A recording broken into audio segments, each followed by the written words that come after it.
Яа тэгэхээр энэ дурлах үйл харгийн хамгийн тэргүүнийх нь бол хатан ноён хүмүүн үрсийн хоорондын дурлах үйл хариг болж байна. Тэгэхээр энэ хатан ноён үрсийн хоорондын энэ дурлалын үйл харгийн цаана юу бий болж байгаа вэ? Аргын махан биен дээр хэмэв үрсийн мэдрэхүүдийн сонирхлуудын тухай хөөрөх ёстой. Хөрө бүхэнд ямарваа нэгэн мэдрэхүүдэд нь өөрөн өөрсдийн хэмээсэн сонирхлуудууд байж байдаг. Зарим хатан үрсүүдүүд бол цайлхим, эсвэл баригэл, эсвэл өнөөх хөнгөнсөн, эсвэл хөржигэнсэн, эсвэл өнөөх ямарваа нэгэн хөг аюулгуудыг авайлан гаргахтан ёжтой гаргалдаг хүмүүн үрсэд хийгээд тэр сонрын үйл харигнд нь ялгаатай байдлуудад дурн татагддаг. Ноёд үрсийн үйл харигнд ч мөн байгаа. Найлын хай, эсвэл намун, эсвэл зөөлөн, эсвэл уянгалаг, эсвэл цээлхэн, эсвэл өнөөх сайхан өнөөх үйл хэргийг аялгуулсан хэмээг өөрсдийн сонордонд татагдах хоолойдууд байж байдаг. Энэ үйл хэрэг юу гэлдэж байгаа вэ хэмэвэл үрсийн өөрсдийн энэ сонрын дурын үйл хэрэг болдог. Зарим үрсүүдийн хоолойн хүч аваад нь тааламжгүй аваадуудыг гаргадаг үрсүүдүүд мөн байдаг. Энэ бол үрс таадын сонрын мэдрэх үгээ чинь нээцэмжгүй буюу дурыг чинь хөдөлгөхгүй буюу дуранд чинь хүрэхгүй хоолойдууд мөн байж байдаг. Үүнд нь бол чарлсан, эсвэл өнөөх гахирсан, эсвэл ямарваа нэгэн өнөөх зэвүүцэлсэн, эсвэл өнөөх айхтар уцаарлсан байдаг. Эсвэл хэд ариунтайгаар найлынхаа хоолойд зарим үрсүүд таагүй хэлүүдүүд байдаг шүү. Энэ бол үрсийн өнөөх энэ мэдрэхүйн дурын үйл хэрэг. Тэгэхээр үрсүүдүүд хоорондоо энэ сонрын дурын үйл хэрэгээр холбогдох юм бол нэгнийхэн тэр өнөөх хэлэх, хөөрөлдөх, аялгуулан авайлах үйл хэрэгүүдэд нь илүүтэйгээр нээцэмжтэй байдаг. Тэгэхээр энэ сонрын дурыг нь хөдөлгсөн харилцаадууд үүсэн бий боллоо хэмээн тунгаах юм бол тэдгээр үрсүүдүүд сайтар хоорондоо хөөрөлдөж чаддаг. Цааш харилцаа. Сонрын дур бол үрсэд итгэл найдвар, тэр хүмүүн сайн хүмүүн үү, муу хүмүүн үү хэмээдэг үйл хэрэгүүдийг нь ихэнх үйлсүүдийг нь тодлон өгдөг үйл хэрэг байж байдаг. Хүмүүний энэ хоолойн царг хүч хэмээдэг тэр хүмүүний өөрийн сэтгэлийнх нь үйл хэрэг нь хэр цараатай вэ хэмээдгийг таниулан өгдөг шүү дээ. Тэгэхээр би энэ хүмүүнд итгэж болох уу, болохгүй юу? Сэтгэлэн гаргаж болох уу, болохгүй юу хэмээдэг үйл хэрэгүүдийг нь хүмүүс сонрын мэдрэхүүгээрээ илүүтэйгүүрээ шийдвэрлэж байж байдаг. Хоёр үрээс асууя. Өрийн ноён ямар хоолойтой? Өрийн хатан ямар хоолойтой? Тодлон айлдалаадаг үрс.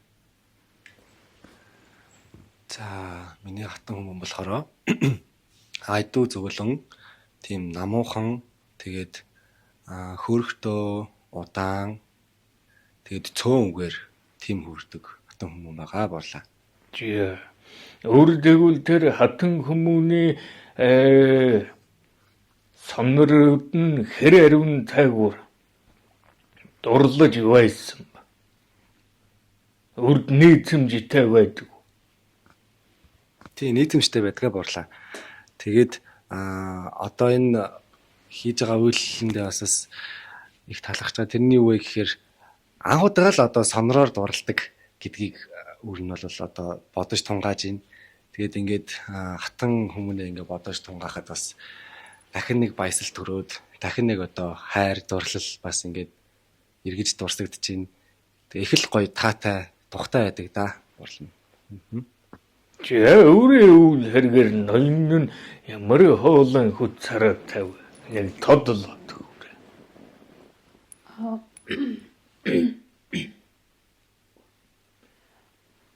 Айгу цөө хөхтэй баг өдөрт 100 үг хэлт юм уу гэмээр айгу цөө хөхтэй хүн байсан. Тэгээд анх буурлаа нөгөө нэг уулзж яхад чинь бит хоёр чинь хамгийн анх уулзаал ер нь 5 хоноод нэг гэрт орсон байхгүй юу буурлаа.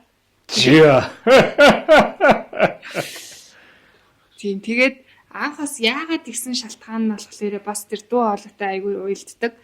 Анх бол ерөөсөө ингээ надад ерөөсөө таалагдахгүй миний анхаарал ерөөс татаагүй тэгсэн чинь нэг удаа би боломж өгөөд намайг болцоон дөрөөдсэн чинь өдөржингөө ингээ юу ч яриаггүй. Тэгэл би за энэ хүмүүс надтай ч нэг хил амаа олцохгүй юм байна болидоо гэж нэлээ орой олцсон байсан. Тэгээд намайг гэрлэг өргөж өгж байгаа бол тэгээ явж агаад нэг найтаасан.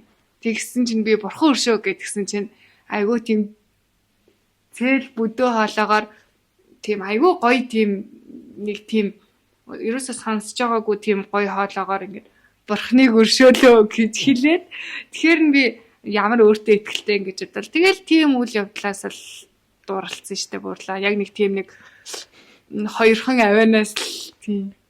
Тэгэхээр энэ хоолой хүч хэмээдэг хүмүүнд нөлөөллийг бий болгосон байгаа зү.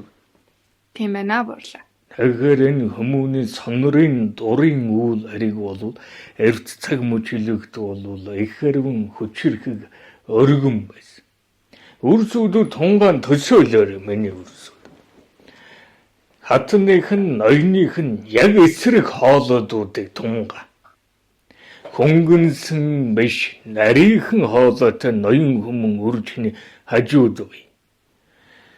Намун дүлгэн хоолойтой биш байнга ингэн орлон бахрын хоороод ингэн цангинсан хоолойтой хатан хүмүүн бай. Тэгвэл яах вэ? Хажууд дэрэгд нүрс таад удаан бай чадах болоогүй болов. Нэг төсөөлөдгөө. Яах вэ үрсүүд? Гэтэ буурлаа ингэж боддог ш. Одоо би айгүй тийм гадагшаанаа гадагшаанаа тийм зан хандлагатай олон хүнтэй найрсаг байхад манай хүн одоо маш тийм дуу цөөтэй намтай тийм байхаар ингээд миний сул талыг нөхөөд би тэр хүний сул талыг нэг нөхөөд гэрт хоёр ойролдог хүн байвал хоёулаа ядарсаар агаал таарах байх. Тэгэхээр тийм үрсүүдүүд байдаг шүү. Байдаг. Тэр хоёулаа нэгэндээ ингэн өнөг орилулсан хөөрөлдсөн байгаадаа илүүтэйгүр бэгчдэг үрсүүдүүд мөн байдаг. Гэтэ үрийнх нь хувьд бол хаан хүмүүн тийм байвал таалагдахгүй байлаа. Жи. Өөрийнх нь үдэх юм бол одоо төсөөлөд үзэх юм бол тэгэл би бол одоо чинь ингээл докторгүй байгаал толгой өвдөл тэгэл нэг тийм тухтай мэдрэмж ерөөс төрөхгүй хаа. Тэгээ санагдаж байна. Гой тааламжтай мэдрэмж ерөөс төрөхгүй л санагдаж байна да буурлаа. Тэгэхээр энэ хүмүүний сонрын дур хэмээдэг хүмүүний сэтгэлийг татах үйл хэрэг байж байдаг. Зарим үрсүүдүүд ингэн нээцэмжгүй хоолойтой хэрнээс үгсийн урд үгээр нь сэтгэл нь булаагдсан үрсүүдүүд мөн байж байдаг. Тэр нь юу айлдаад байгаа вэ хэмэвэл үрс цаадын өнөөг тэр үрсийг үгсээрэн уйраан татах арга үйл. Тэр үйл хэргийг чинь бий болгодог мөн үрсүүдүүд байдаг. Өдгөд миний үрсүүдүүд тунгаагаар хатан ноён үрсийнхээ тэр хоолойд ямар хоолойтой юм бол энэ хүмүүс хэмэж шинжээр ихэнх үрсүүд нь сэтгэлд нь хамгийн нээцэмжтэй хоолойдтой үрсийг хажуу дэргэд нь байж байдаг. Хоолой хүчин буюу тэр өнөөхний сонрын дурыг хөдөлгөхгүй буюу дурыг нь тэр гутаадаг эсрэг буюу таагүй тулдаг хоолойдтой үрстэйгээ тийм ойрхон байдаггүй. Яасан залхмаар юм, яасан сонин өрөв хэмээг халгалах тохиолдлууд их хариун байж байдаг. Удаах нэг өнөөх мэдэрхүү бол үрсийн мэлми. Энэ үрс таадын мэлми бол энэ хүмүүнд дурлах, эдэн дурлах, үйл хэрэг дурлах, өнгө зүсэн дурлах үйл хэргийг хамгийн хариун тайгуура бий болгож чаддаг үйл хэрэг. Энэ нь юу айлдаж байгаа вэ хэмэвэл өрсөд хатан ноён өрсөөхөө юунд нь хамгийн өнөг харин шинжихэд хөөрхөн, сайхан, сэтгэлд нь дулаан мэдрэмжийг төрүүлдэг. Махан биеийн аль хэсгийг харин шинжихэд хамгийн сайхан баясал төрж мишэлийг тодруулдаг. Миний хувьд буурлаа. Царайных нь хувирлан надад тэгж сайхан санагддаг. Миний одоо гаргаж байгаа үйлдэл төр ямар хариу үйлдэл гаргаж чинь. Тэгэл тэр нүүрнийхэн царайг нь одоо царай төрхийнх нь хариу үйлдэл нь хараад би өөрөө баясаал явцдаг даа буурлаа. Тийм. Өрн болохоор яг тэр нөгөө цээж хэсэгт нэг дуртай гэх юм уу? Ийм ханагар ийм том цээжтэй. Тийм бас айгууд юм булчинлаг. Тэгээ бас нөгөөх нь урууланд нь их татагддаг. Хамгийн тэргүнд үрсүүд хараад хатан ноён үрсийн юунд нь илүүтэйгүүр тэр хөөрхөн сайхан нээцэмжтэй санагдсан байна. Царайг нь хараад шууд ямар хөөрхөн юм бэ гэж бодсон доо буурлаа. Тэгэл улам нэлээ ажиал үзэхэд нүднийх нь харцсан тэгэл нүднийх нь тэр гоё давхраад том алаг нүдэн гэл ер нь хараад бүгдээрээ л их хөөрхөн харагддаг шүү дээ буурлаа. Царай нь л ер нь бол айгүй гоё хөөрхөн царайлаг. Тийм байна. Царайлаг. Бинас гоё буурлаа. Хамгийн ихээр шууд толгойд орж ирж байгаа нь тэгж санагдаж байна буурлаа. Тийм. Хамгийн тэргүүнд сонирхон байх үеийг тэр үрийн юу нь хамгийн сайхан харагдаж байсан бэ? Хайрлан дурлахын үрдээр.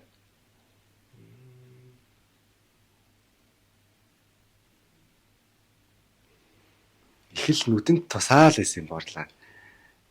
Яагаад ч юм бусад олон хатан хүмүүнээс нүдэнд тусаал. Гэтэ би бол өөрөө л нөө шууд очиод ямар нэгэн байдлаар үйлдэл эхлүүлээгүй ч гэсэндээ нүдэнд тусж байгаа л одоо орчин цагийн бас олон өрсүүд бас тэгж дотносдог бах. Нөө цахим төхөөрөмжөөр холоос хоорондоо харилцаал. Тэгэл анхны удаа болзоол үзэхэд амар гоё тэм сэтгэлд дотно ийм чөлөөтэй мэдрэмж төрсөн. Тэгэл гаргаж байгаа зан хандлага тэгэл ингээл санаа тавьж байгаа тэр санаа тавилтууд нь сэтгэлд улаацуулаад явцсан даа буурлаа. Гэтэ та нөгөө нэг юу анхны харцаар дурлсан юм. Биддээ яг тэгжилж мэдэхгүй байна. Бусдаас л их л содон л харагдаадсэн. Тэгэл нүд тусаал юм хум хийж явахдаа ингээл тийшээ ингээл сэтгэл санаагаа тавиал анзаараад яач юу ч даарч ийн байгаа болов уу гэж бодоол тэгжсэн аа л айгүй их санаж ин буурлаа. Өрн болохоор уулзахаасаа өмнө найз нь ингээд надад айгүйх нэг магтаад ярьсан байсан. Тэгэхээр хамгийн эхлээд тэр хүний талаар сонсоод ингээд за энэ хүн бол ямар ч хэсэг мэдлэгтэй хүн юм байна гэдэг нь бол анхаарал төвчсөн байсан. Тэгээ яг уулзаж үзээд яасан сайхан өндөр нуруутай юм бэ л гэж бодсон доо барлаа. Хүмүүний сонорд дурын үйл хэрэг байдаг. Адил хүмүүний мэлмийн бас дурын үйл хэрэг байдаг. Энэ дурын үйл хэрэг нь зарим тохиолдолд сонирхол байдлаар үлдэх тохиолдлууд их хариун бэ. Өчиг юунд ингэн айлдаж байгаа вэ хэмэвэл өрсүүдийн энэ мэлминд нь ийм хүмүүн байвал илүүтэйгүр нийцэмжтэй эдэг хэмэдэг дуруудууд мөн байгаа.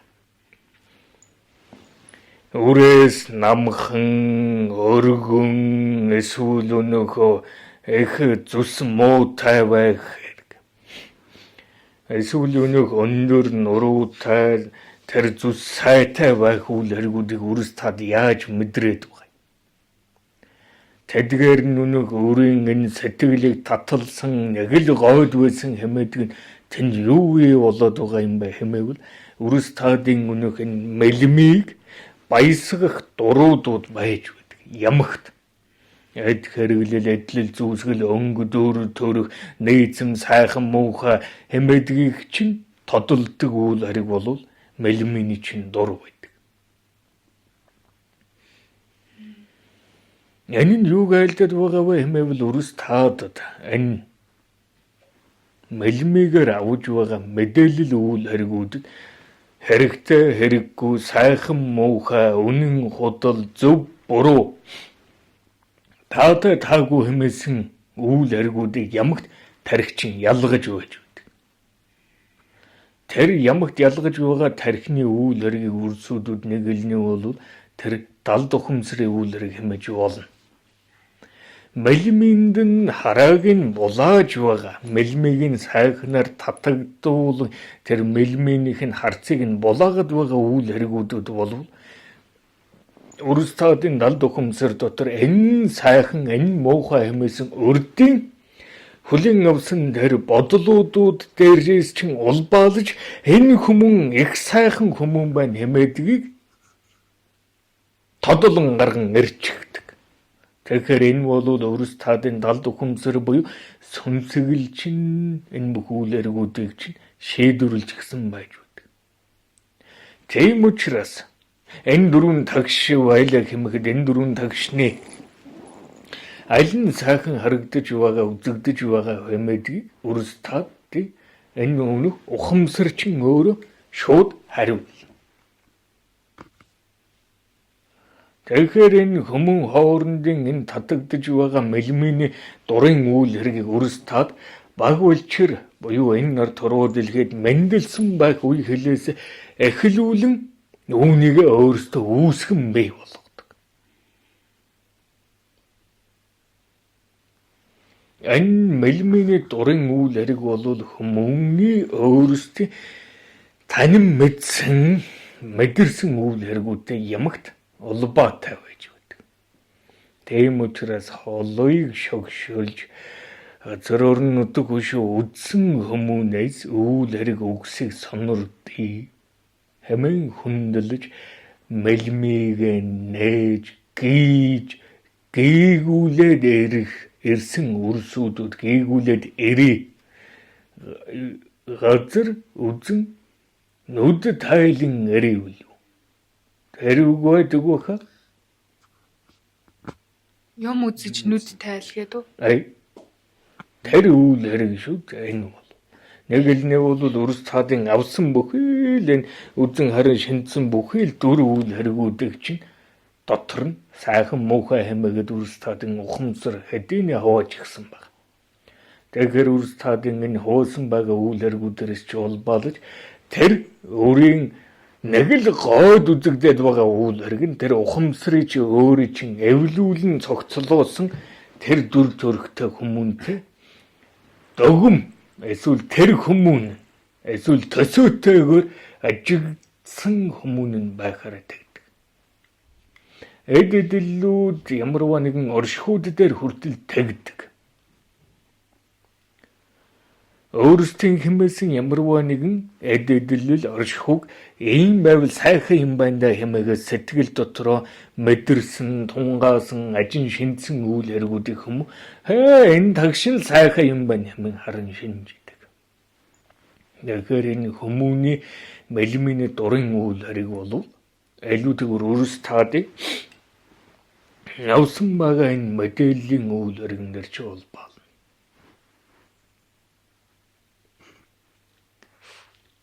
Тэрийг нөгөө буурлаа юм асууж болох уу? Тэрийг нөгөө нэг орчин үед одоо өрсүүд нь ингээд байгаа.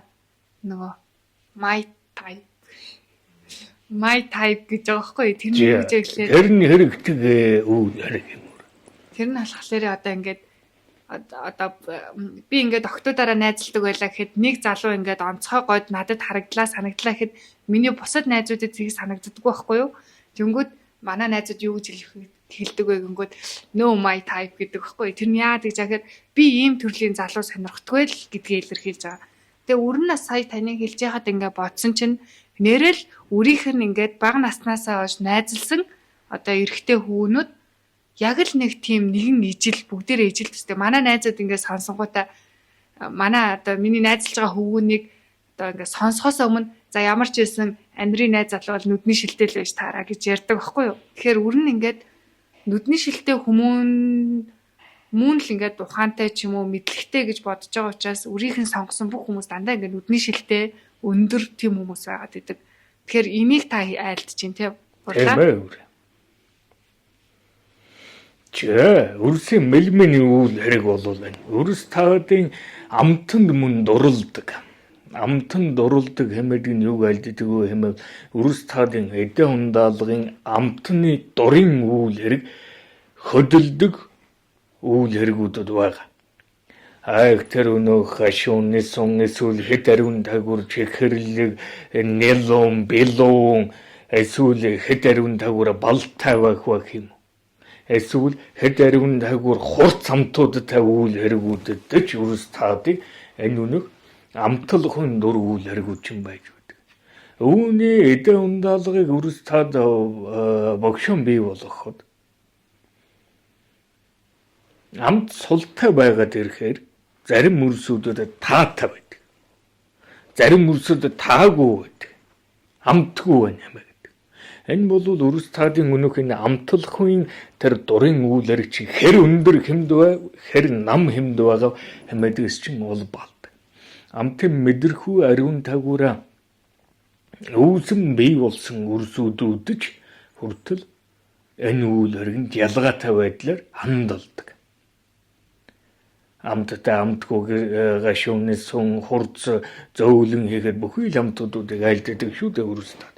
Тэгэхээр үрс таад нэг цагаан эдээдэг байлаа хэмэхэд яг нэгэн цагаан эдээдэг үрсэд хүртүүлэхэд үр таатай үр таагүй байж болдог шүү дээ. Тэгэхээр энэ бол үрс таадын амтын дурын үйл хэрэг. Харин өнөөх зарим үрсүүдүүд бол би ийм амтад нь дуртай би ийм амттанд дургүй хэмэдэг шүү дээ. Тэгэхээр энэ бол үрс таадын өөрсдийн мэдэрсэн мэдрэмжнээр улбаалж энэ амтын дур тогтдог. Энэ нь ховсон өөрчлөгддөг дур. Нэгэн хэвээсэгт ихэд гашуун амтуудад дуртай байж байгаад тэр нь хэсэг цаг мөчлөгийн ард дүр гашуун биш. Өнөөх эсэглэн нүрлийн амтууд руу дурлах тохиолдлууд байж байдаг. Тэгэхээр энэ өнөөх амтын дур үйл хэрэг бол ховсон өөрчлөгддөг өрс таадын өөрсдийн хүлэн авч мэдэрсэн мэдрэхүүд дээрээс чинь улбалдаг. Өрс таадад таатай үнэр таагүй үнэр байдаг.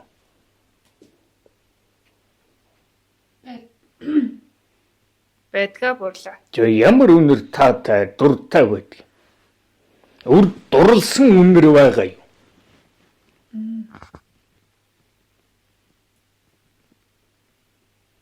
Дурлсан үнэр. Яг уу нөгөө юу? Одоо бол нөгөө нэг найз залуугийнхаа хаа хүмүүнийхаа л үнэрт их татагддаг дуртай байгаа. Ямар үнэртэй юм нэг бол таны ноён. Нэг тийм нэг юм яг ингээд нэг цээжийн хэсгээс нь игэн мэгэмж гэх юм уу яг энэ хэсгээс нь үнэртдэг буурлаа. Нэг хөлсний гэх юм уу яг нэг тэр хүнээс л яг үнэртдэг нэг тийм үнэр байгаад идэг. Тэр л одоо таатай юм болов уу? Үрд гэдэг бол дурлсан үнэр байна. Ерөнхий ингээд бодоод үзсэн чи би бол хурц үнэрт бол тийм таатай биш юм байна. Их тийм зөөлөн тэгээд одоо санар шиг одоо намуухан их нь хаашаа тийм үнэрт их дуртай байна. Тэгэнгүүт ингээд бодоод үзэхээр ийм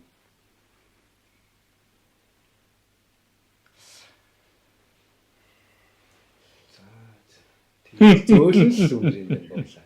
Зээ. Юу буурлаа одоо ингээд бодсон чинь юм хиймэл үнэрт нэг таатай биш юм байна. Одоо үнэртэй ус ч юм уу тийм биш.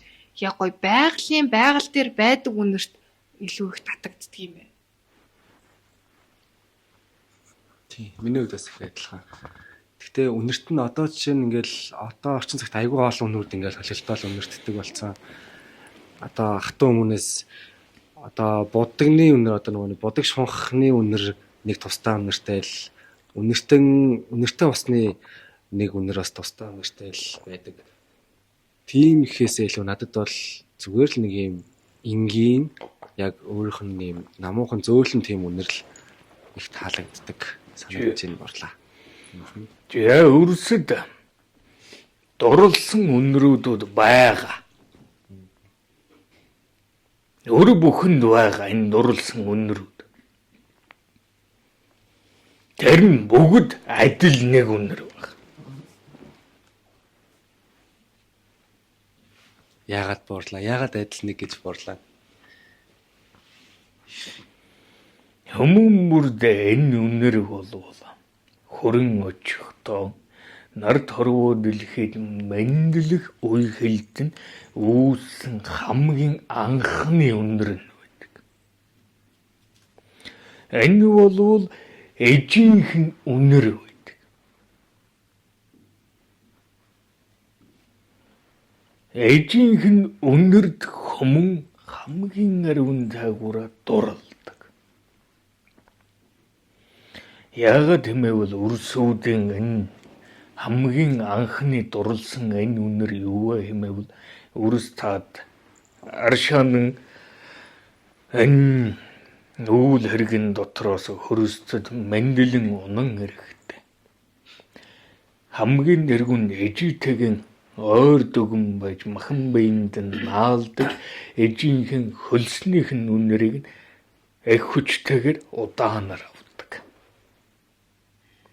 Энэ үнэр бол хорвоо дэлхий дээрх өр бүрийн сэтгэл дотор хадгалаастай байдаг үнэр. Тэр ээжийн үрийг өрсөд мэндэлүүлэх хэмээх гэж өөрийнхөө бүхий л тэнхлэн гаргаж өөрийнхөө бүхий л хөлсийг хүчийг энэ малимрээ болсон сувдан хэлхээс үтэгээ хүртэл унгаалдаг. Хүмүүн ямар ч үнэр дуртай таатай нийцэмжтэй болон хувирж болно. Тэгтэн эжийнхэн үнэрийг ямагт сэтгэл дотор нь хамгийн дурлсан үнэр нь байж байдаг. Хүмүүн түүнийг мэддэггүй. Өрс таад ээжигийн хүрэн очиод нэг үнэрлээ тэгэхээр. Ганцхан ээжигээс чин үнэрддэг л үнэр байна. Аавыгаа үнэрлээд үзээрэй. Ах эгч дүү андуудыгаа бүгдийг үнэрлээд үз. Зулаанх нь оройн хэвгэсгээс.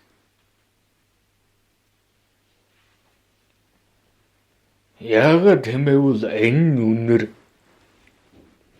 ээжийнхээс нь гарч байгаа энэ үнэр хүмүүний сэтгэлд хамгийн ариун тайгуур тайтгарлыг авчирдаг үнэр байдаг. Ноёд өрсүүд өөрийн зөнгөөрөө тэр үнэрийг хайдаг. Ээжийнхэн тэр үнэрийг өөрөө л хатан хүмүүн үрсээс үнэртэх нүгүү нү хэмэж өөрийн мэдэл үгүйгээр хайдаг. Тэр дөгөм төстэй эсвэл адил мэдрэмжийг мэдрүүлж байгаа хатан хүмүүнд үнэрээр нь нурлдаг. Энэ бол өр бүрийн нурлсан үнэр. Хатад өрсүүдүүд аавынхан үнэрийг илүүтэйгүүр тогтоон шингэн авдаг. Тэгэхээр аавынхаа буюу эцгийнхээ үнэртэй төстэй дөгөм адил мэдрэмжийг төрүүлдэг ноёдод илүүтэйгүүрээ дурлах тохиолдлууд мөн байдаг. Үүнийг үнэрийн нурлал хэмэж айлдаж болно. Удаа хөвөл хэрэг нь болвол өрсийн өнөөх нь дурлсан байдаг удаа үнэр болвол өргөн нэрийнх нь үнэр байдаг. Эсвэл хамгийн дурсамжтай таатай орон зайхан үнэрт хүмүүн дурлсан байдаг. Өрсөд харин гүрэнд хөрөн очоод үйл хэрэгүүдийг өрнөгөө тухлаад ингэн байгаад өөрсдөө дур хаягаар авирлан амс хийсэн боловч нэг л сэтгэл сүнс амардаггүй. Өргөн голомтондоо ирээд амардаг хэмээдэг үгсийг айлддаг шүү дээ. Энэ юу вэ хэмэвэл тэр өргөн голомтынх нь өөрийн гой дүнээр нь сэтгэл сүнсэглэн амиралдаг. Тэгэхээр энэ хүмүүний үннэрээр авж байгаа энэ үннэрийн дурын үйл хариг бол өрсийг ховсдох чадвартай эсвэл сүнсгэл рүү холбогдох чадвартай байж байдаг. Тийм учраас өрсийн өнөөх энэ үннэр хэмээдэг үйл хариг бол хүмүүнийг өргөтөж, татаж, түлхэж, холдуулж, нээлүүлж, ойртуулж чаддаг айхтар. Өрсө төсөөлөөр сайхан зүс аяг айлтай, сайхан махан бие, үйл хэрэгтэй, сайхан хоолон хүчтэй, сайхан өнөөх ангин үйлдэл хөдөллүүдтэй өрвэй. Тэгтээ тэр үрээс гарах үнэр нь таагүй. Хэр удаан хажууд нь байж чадахгүй. Үнэр хэмээдэг бол өрс. Нойрсож багтаач авж байдаг, сарвин багтаач авж байдаг ганц үйл хэрэг. Тэгэхээр энэ юу айлддаг вэ хэмэвэл хүмүүний аргын бие, сүнсэн бие хоёр хоёулаа үннэрийн үйл хэргийг тосон авж мэдээллүүдийг авч байдаг. Нойрсон байх өргөн голомтонд ямарваа нэгэн хурц эхүн үнэр гэнхэн үнэрдэх юм бол өрсөд нойрсож байсан сэрдэг шүү дээ. Юу үнэрдэгдээд байна. Тэгэхээр өнөөх нь хүмүүний үнэр хэмээдэг үйл хариг бол айхтар хүчтэй үйл хариг. Аргын махан бие, сүнсэн бие хоёр хоёулангийн хөдөлгөж чаддаг. Үнэрийн үйл хэрэгтэй улбаалж аав нэг үйл хэргийг айлдээ. Эрт цаг мөчлөгтөө хатдууд, ноёдуудад байдаг байсан үнэртэнгийн богц хэмээж үйл хэрэг байна. Тэр үнэртэнгийн богцон дотор анхлам сайхан цэцэгсүүдийг буулгаж ноёдууд нь хатдуудад барин өгдөг. Тэр үнэртэнгийн богц болвол тэр хатдууд өөрсдийнхөө бүс зүсэглээсээ өлгөн зүн аван шогшилж эсвэл хөө хуягныхаа дотор тал хэсэгт нь нун аван шогшилж өөрсдийнхөө махан бие хөө хуягнд нь тэр үнэр нь тэр цэцэгсийн үнэр нь тогтолон өгдөг. Өдгөөгийн өрс таадын тэр махан бие рүүгээ ингэн цацалаад байгаа тэр үнэрт аршаадын үйл хэрэгтэй дөгөм. Тэгтээ энэ үнэртэнгийн богц болвол өөрөөс нь тэр дотор анхлам сайхан ховор цэцэгсүүдийг хаттууд буулгаж өөрсдийн хөө хуягийнхаа үнрүүдийг тогтоодог. Үүнээс улбаалж хайр сэтгэлийн домог үүссэн ч төөх байдаг. Эр цагийн их сайхан зүс шинжтэй хатан хүмүүн өөрөөсөө тун нандин ховор цэцгийн үнэрийг ялгаруулдаг хэмээж тэр хатан хүмүүнийг Тэнгэрийн даган бөөн иржээ хэмээн нутаг хөшөөнийх нь ноёд өрсөдүүд айлдаж тэр хатан хүмүүс хаа шогшиж байгаа тэр сайхан үнэр тэр сайхан дөрийг нь шинжихийн төлөө алс холын бээрээс ч хүртэл үрсүүдүүд туулан хүрэн очив. Тэр хатан хүмүүс тэр сайхан үнэрийнхээ өвөл харгаарэ хөндий гатлан туулахад тэр хатны үнэрч хүртэл үнэртэгддэг байсан домогч байдаг. Тэр үнэрийн төлөө тэр хатны харин шинжиж ноён нь болохын төлөө эгч олон дайчдуудад хоорондоо тулалдаж байсан ч үхдэг байна. Энэ үнэртэнгийн богц нэгэн цаг мөчлөгт байж байгаад алга болсон.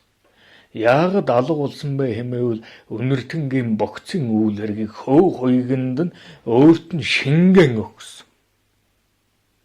Нэг элнээ болвол хөө хуйгийг нь ингэн аршаадаар булхалан бүртгээс нь салгаж байх үе хэлтэн тэр үнэртэнгээ тэр аршаан дотор нь буулгаж тэр хөө хуйгийг тэр цэцэгсийг нь үнэртэй нь болгох ухааныг гарган ирсэн. Тэгэхээр үнэртэнгийн богц тэгж элбэг олдохгүй. Цөөн л олдох бах энэ цагт эргэн олдох юм бол. Тэгэхээр энэ үнэртэнгийн богцыг болвол ноёдууд нь аян дайны үйл хэрэг нь шогшолохдоо хатаддан зориулан зэхэн бэлтгэн авчираад хатад нь түүнийг эдлэн шогшоод ноёд үрсийг холын аян жим дахин шогшолоход нь өөрсдөө үнэртэнгийн богцооч хүртэл өгөн шогшуулаад сангалзах үе бүрийдэн үнэрлээрээ хэмээн шогшуулж байсан ч тохиол байдаг. Тэгэхээр энэ хүмүүний мэдрэхүүдүүд бүгдээрээ их баг хэмээн дуруудтай.